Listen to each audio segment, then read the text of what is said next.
Hey guys, it's Patrika. Welcome back to my channel. This is episode 4 of Art and Society, a series where I talk about art, social media, and society. In this episode, we'll talk about how art influences and is influenced by commerce and society. I'll chat a bit about art history, the impact of globalization, and how art shapes culture. But before we start, really quick, I wanted to say thank you to everyone who watched my last video and left a like or a comment. If you liked the last video, check out episode 1 and 2 of this series. I've been a graphic designer for the past 6 or 7 years. I'm self-taught and I recently went back to school. So the reason I started doing these videos is because I just think that more people need to know the history of computers and social media. If you're watching these videos, I assume that you're probably a creator or an artist or have some type of interest in business. I started this series as a means of really sharing the information that I've been learning recently. I'm a communications major with a focus in digital media and advertising, and I've learned so much in the last year. So basically, on this channel, we'll talk about topics like the ones in this series, about technology, and some lifestyle stuff maybe one day. If those topics are interesting to you, be sure to subscribe. And thanks so much for watching. Let's dive right into today's topic. When you think of art, what comes to mind? Maybe it's your favorite painting, an artist you follow on social media, or your favorite song. None of these answers would be wrong. As we've been talking about in this series, art comes in many forms. Almost everything we consume online has layers to it, from video production to lighting and sound design. There are so many elements that go into the photos and videos we see online. From editing apps like Facetune that allow you to edit your photos, to apps like CapCut that turn anyone into a video editor in a snap. I think that social media has become a place where people want to show what they have or show what they can do. A lot of people complain about Instagram not being as fun as it used to be because people don't really post casually anymore. I have mixed feelings about this because I still follow lots of people who don't really care about how many likes they get or how many views they get. And Instagram specifically hid like counts so that people could post without fear of being judged for how many likes their posts get. Have you ever read through the credits for a celebrity photo shoot or watched the credits of a movie? While many people just see a polished, finished product, there are a lot of skilled people that work to source and produce everything you see in the final product. And every single one of those people has to eat, and therefore, they all have to be compensated for their work. That brings me to the first topic of today's video, art as commerce. So, what gives art its value? When an art piece sells for millions of dollars, is that its true worth?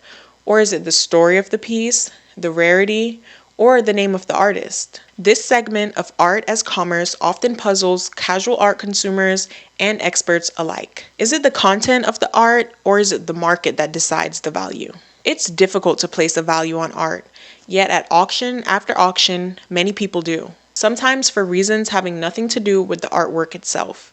According to a professor who specializes in sociology of the arts, Olav Velthius, the art market functions as a big marketing consensus machine. That means that people look for quality signals as a way to place value. These signals can include the number of pieces an artist has in museums, the collectors buying an artist's work, and what a curator says about that artist. The value is amplified by word of mouth. The nature of art means that the exercise of placing value is often random and not really based on anything. A really successful work of art might travel to different museums, but it also might not. So we're left either taking someone else's word for what was good or leaving out pieces that were equally as good. That being said, art can be a valuable investment for the rich, a strategy to diversify their portfolio. Buyers can purchase a work of art from a gallery at a relatively low price and sell it for much more down the road. The $64 billion global art market is largely dominated by this type of investment art. In fact, sales of high-end art has increased 3% over the last year.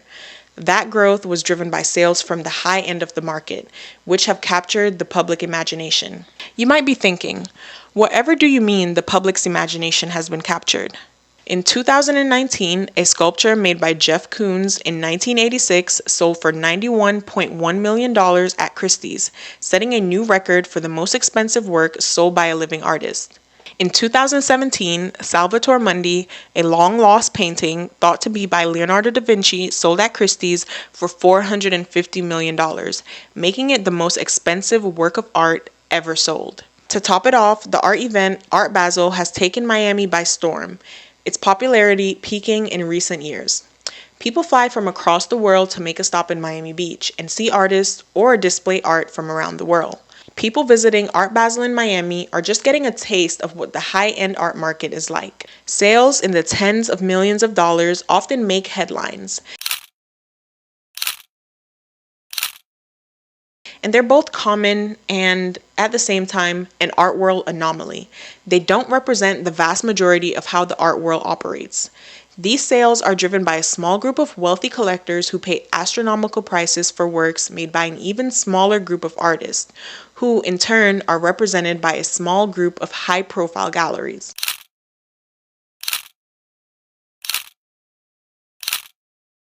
Meanwhile, most living artists' work will never sell in the 6 or 7-figure range, and the galleries that represent them are increasingly being left behind. I touch on the imbalance we've seen in the art world in episode 3, so make sure you watch that video if you haven't yet.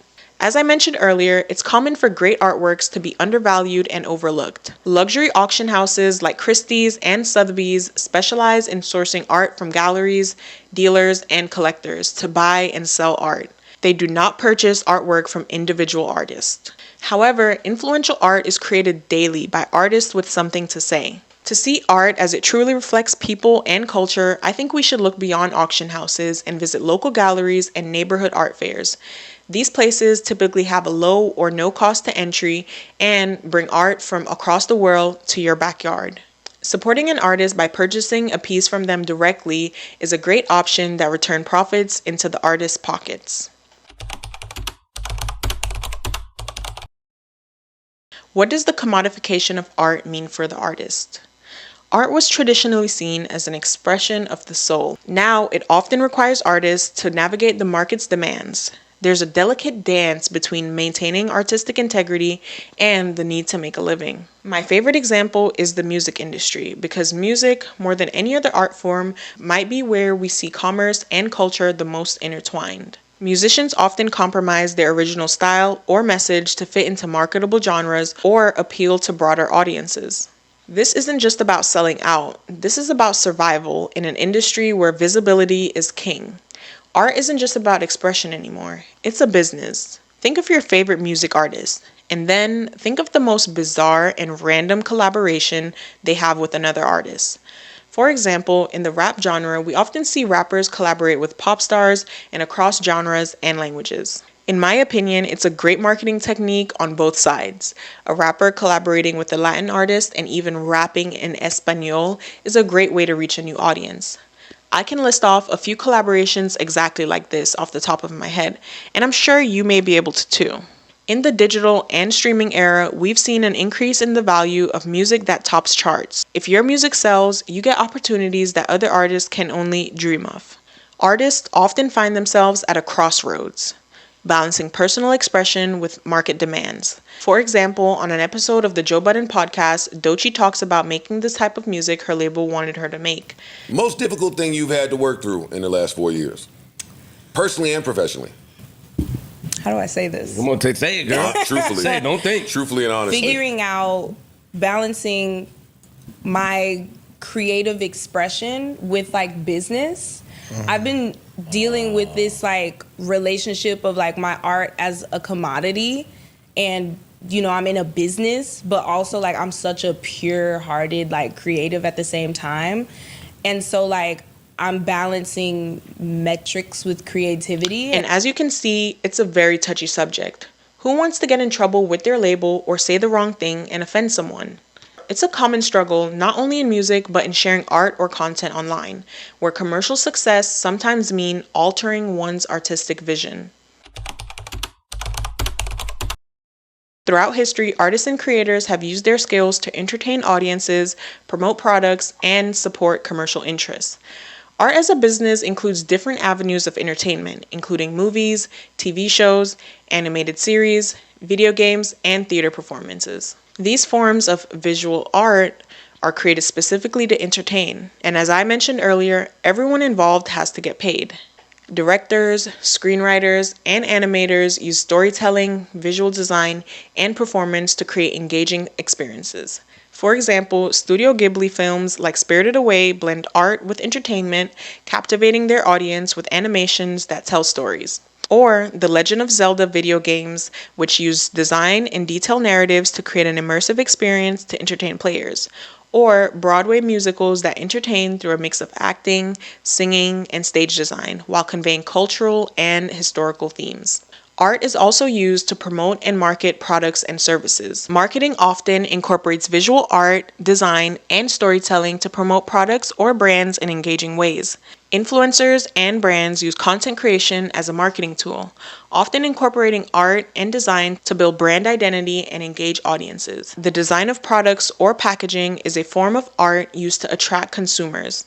Companies invest in unique, eye-catching designs to stand out in the market. This is often the first interaction people have with a brand, making the design pivotal in the digital art ecosystem. Today, many artists call themselves creatives and dream of working with companies like Disney as illustrators, writers, or doing anything creative. When a company advertises creative roles, they often mean a job as a designer of some sort, an illustrator, marketer, or something having to do with social media. However, these creative jobs are being affected by AI. We'll talk about this in the next episode where I talk about the future of the art industry. Art has always been a global affair. Look at European art schools like Bauhaus, where modern design was born. These hubs not only educated artists, but also spread artistic philosophies worldwide. Bauhaus's main goal was to improve people's living conditions through modern design. They united art, craft, and technology in the years following World War I. They trained their students in carpentry, metal, pottery, stained glass, wall painting, weaving, graphics, typography, and more. They normalized producing functional and aesthetically pleasing objects for mass society rather than individual items for a wealthy elite. Today, nearly every art curriculum includes foundation courses in which students learn about the fundamental elements of design based on Bauhaus's model. Globalization impacts our daily lives through communication, finance, technology, healthcare, and the economy. Cultures across continents are meshing together. In my opinion, globalization is the big thing affecting societies right now. It brings access to new cultures, the spread of technology and innovation, lower costs for products, higher standards of living across the globe, and access to new markets and new talent. Speaking of global phenomena, let's talk K-pop. It's not just music, it's fashion, dance, and business all rolled into one. K-pop has shown how art can transcend borders, becoming a commodity that shapes fashion trends and language. The best example of this is the new K-pop group, Cat's Eye. It's a global girl group focused on diversity. Their members come from different parts of the world, including India, the Philippines, Europe, and America. This girl group is a great example of how globalization has allowed people of different cultures to come together. This brings me to my next topic, culture.